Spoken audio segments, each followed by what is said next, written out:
মার্কিন ডলারের দুনিয়ায় একটা বেশ রহস্যজনক ঘটনা কিন্তু ঘটছে।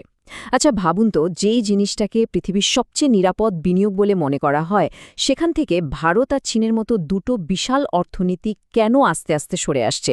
চলুন আজ এই ব্যাপারটাই গভীরে গিয়ে দেখি। প্রশ্নটা কিন্তু খুবই সোজা। কেন?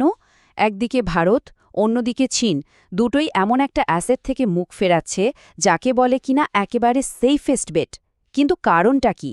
কি এমন হলো যে তারা এই পথ বেছে নিল? এর পেছনে আসল গল্পটা কি?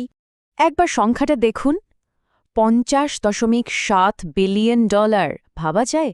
ভারতের রিজার্ভ ব্যাংক শুধু গত 1 বছরেই এই বিপুল পরিমাণ মার্কিন বন্ড বিক্রি করে দিয়েছে। এটা কিন্তু কোনো সাধারণ কেনাবেচা নয়, এর পেছনে একটা বিশাল স্ট্র্যাটেজিক প্ল্যান কাজ করছে। তো ব্যাপারটা কি দাঁড়াচ্ছে? আমরা আসলে একটা বেশ ইন্টারেস্টিং গ্লোবাল শিফটের সাক্ষী হচ্ছি। একদিকে ভারত আর অন্যদিকে চীন দুজনেই মার্কিন ট্রেজারি বন্ডে তাদের হোল্ডিং কমিয়ে আনছে। আর এর একটা বড় কারণ হলো আমেরিকার আনপ্রেডিক্টেবল অর্থনৈতিক পলিসি নিয়ে তাদের চিন্তা বাড়ছে। আর হ্যাঁ, এটা কিন্তু হুট করে ঘটে যাওয়া কিছু না। দুটো দেশই খুব প্ল্যান করে ইউএস বন্ড বিক্রি করে সেই টাকা দিয়ে সোনা কিনছে, তাদের রিজার্ভ বাড়াচ্ছে। এটা একটা পরিষ্কার কৌশলগত পরিবর্তন যা বিশ্ব অর্থনীতির ভবিষ্যৎ নিয়ে অনেকগুলো বড় প্রশ্ন তুলে দিচ্ছে। চলুন প্রথমে ভারতের ব্যাপারটা একটু খুঁটিয়ে দেখা যাক। তাদের এই সিদ্ধান্তের পেছনে আসল কারণটা কি? দেখুন, রিজার্ভ ব্যাংকের ফরেক্স রিজার্ভে সোনার পরিমাণটা কিভাবে বাড়ছে।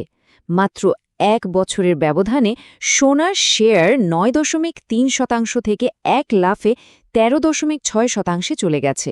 মানে পরিষ্কার বোঝা যাচ্ছে যে তারা ডলারের বদলে সোনার ওপর ভরসা রাখছে। এটা একটা বিরাট কৌশলগত পরিবর্তন। তো অর্থনীতিবিদরা কি বলছেন?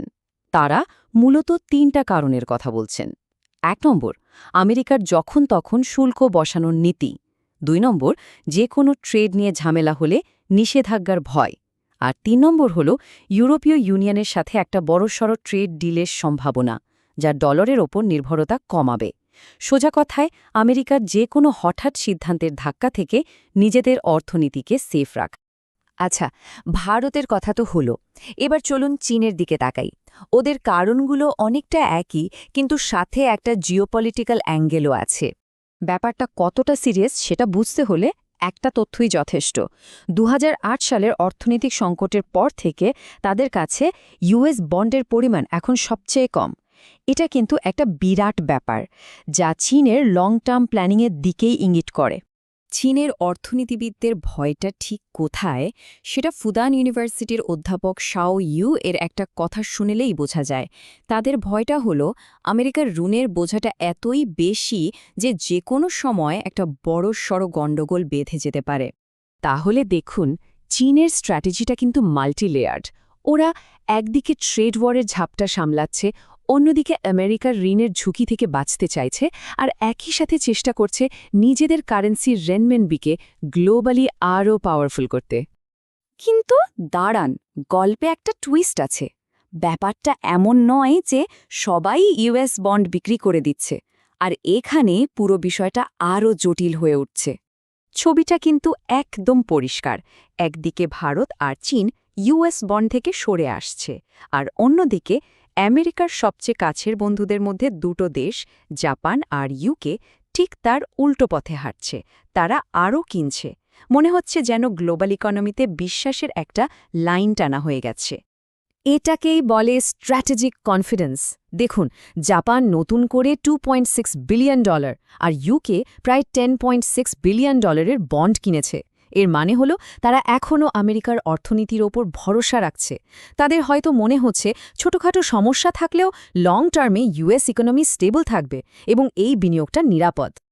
তো সব মিলিয়ে আমরা একদম শেষ এবং সবচেয়ে বড় প্রশ্নটায় চলে এসেছি। ভারত আর চীনের এই বাজিটা কি শেষ পর্যন্ত কাজে দেবে, নাকি পুরো ব্যাপারটা বুমেরাং হয়ে যাবে? আর এখানেই কিন্তু একটা দারুণ ব্যাপার ঘটেছে। একদিকে ভারত চীনের মতো বড় প্লেয়াররা বন্ড বিক্রি করছে, আর অন্যদিকে সেই বন্ডের দাম কিন্তু বাড়ছে। এর মানে কি? মানে হলো, যারা বিক্রি করে দিল তারা কিন্তু একটা সম্ভাব্য লাভ থেকে বঞ্চিত হলো। সোজা কথায় তাদের একটা ফাইন্যান্সিয়াল লস হয়ে গেল। তাহলে শেষ পর্যন্ত আমরা কোথায় এসে দাঁড়ালাম? একদিকে ডলারের দাপট নিয়ে একটা বড় প্রশ্নচিহ্ন, আর অন্যদিকে সেই ডলার বেসড অ্যাসেটের দামই বেড়ে চলেছে। এটা কি গ্লোবাল ইকোনমির একটা নতুন চ্যাপ্টারের শুরু, নাকি ভারত আর চীনের একটা খুব দামি ভুল?